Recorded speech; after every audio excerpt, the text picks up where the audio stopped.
not grabbing the microphone. Yeah, that was sweet. Really appreciative. First I was like, why stop calling me time? What is he doing? I mean, with 6 seconds to go, I was like, what's he up to? And then he grabbed the mic. I didn't really understand much, but that was really humbling, and it was an emotional moment, and really appreciate it. What did that mean to you that he did that? It's the first time that somebody's done that. Yeah, it was awesome. It was a great moment, and all the players coming up to me and congratulating me on my career. So, it's, like I said, it's humbling and very emotional at times. They keep trying to treat this like a farewell tour for you. They're making the decision for me, I guess. But, yeah, we'll see what the rest of the season brings. And then, but it's been great. I mean, really emotional, and some of these buildings that we set from the fans have been incredible. So, much love for sure. Do you have a favorite Staples Center moment? I know you had a game winner go beyond the bench. You had a little exchange. Yeah, I mean, it had to be mentioned this morning when we beat the Lakers here, and obviously in the playoffs in 11. Stole game one. We beat them pretty handily in game two. Those obviously playoffs are the most important moments. And to steal two in a row against the defending champs.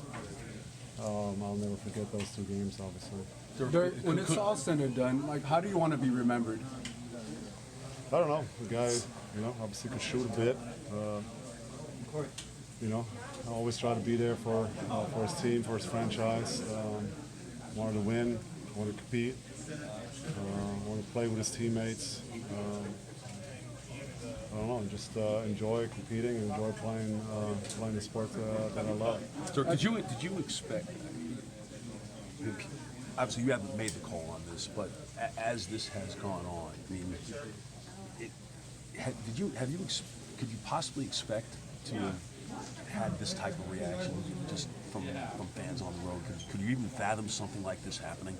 No, not at all. And it really started a few weeks ago in Charlotte. That's sort of the first that I remember when they were yelling at the end, "We want Dirk," and then it kind of snowballed from there. It was Boston and Indy and some of those East Coast cities, obviously, where we only go once, and that was incredible. Then obviously MSG in New York was fantastic, and so it's been kind of keep going, and obviously I'm enjoying it. And I'm feeling a little better. I feel like I can play a little more than I did a month and a half ago. So I can at least enjoy myself. As a competitor, you're used to quieting crowds on the road. Now road crowds are cheering for you. Is that different? Is it hard to stay locked in a little bit more? Yeah, I mean it's definitely different. And those moments there a couple of weeks ago in Boston, Indy, when fans are cheering, and I'm trying to force it and actually score a basket for them because I haven't scored in all game. And, that was weird. That was definitely weird, and I'm trying to get one in so bad. Then I'm forcing shots out there. It was a different feeling. I've never had that in my career. But like I said, I'm very appreciative of the receptions, and I'm gonna keep pushing it till the end. You know now that Doc is done, it's probably going to happen again somewhere in another city. Hey, well, we'll see what happens. Like I said, I had no idea what was going on there when he took the time out, and that was an awesome moment. Also, obviously, career game number 1500. Got the game ball, and coming in, whatever 20 years ago. My first year struggling like that.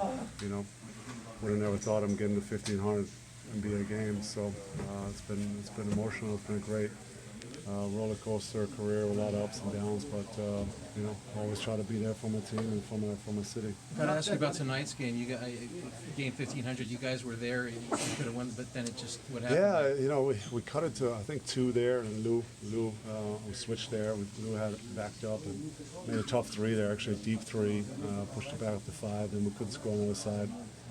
I think they had another shot, and then it was kind of out of reach again. Like that was the moment where we were right there. We needed just one or 2 more stops and a couple passes at the other end. But overall, a couple things just too easy. Harold with all the layups rolling down. But obviously, you pay a lot of attention to to Lou off the bench. You know, we trapped him some. We tried to get the ball out of his hands some. And, just our rotations at times not crisp enough. Gave up too many layups there. But like I said, given all those layups up, we still had a chance down the stretch to be right there within 2. Doc said one of his favorite moments of you was you cussing at KG in German. What do you remember about that occasion? Yeah, I mean, me and KG obviously had some good battles. You know, not only in Boston, he started back in Minnesota. You know, he was a intense competitor, fierce competitor. You know, sometimes I'd walk out of the timeout, and there was KG already standing right there and walked all the way with me wherever I was walking. He was mirroring my face, so he tried to always intimidate you and beat you down. So we had some great battles and some great words with each other, but at the end of the day, nothing but respect to him and for a great career. Hey, Dirk, I want to ask you about your rookie, Doncic, this year. How early were you familiar with Doncic before joining your team? And then what surprised you about him throughout the season? What has surprised you about them? I heard about him obviously when they won the European Championship with Slovenia. Everybody said there was a young kid on the team. He could play, and then followed a little closer the following year in the EuroLeague when they were in Madrid. I didn't really see the whole game, but saw some highlights, and I thought he could play. But I think he exceeded those expectations. You know, he's really an all-around package on the offensive end, whether it's the shot, the drives, the floaters, the passes. He's a big guard. He can see over some of those traps they've been throwing at him, and so he's tough to guard because he's got the whole package offensively, and his basketball IQ is out of this world for 19. I mean, he's not even 20 yet, so. He'll be fun to watch, and hopefully for Mass fans for a long, long time. What is it that you Dirk back when you were that age? I'm sorry? Can you remember how you were? Oh yeah, you know, these kids are different now. You know, they got the Instagram, social network, and they love looking at themselves, and they just got a different swag about themselves than I had. You know, I didn't know if I was going to make it in this league, and you know, these kids come in here thinking they're, you know, just inclined to make it, and that's how they present themselves, and that's how they play. He's been confident from day one, and he knows he's belonging here, and that's how he plays. Thank you guys. Thank you, Dirk. Thanks, Dirk. Thank you, Dirk. Thank you.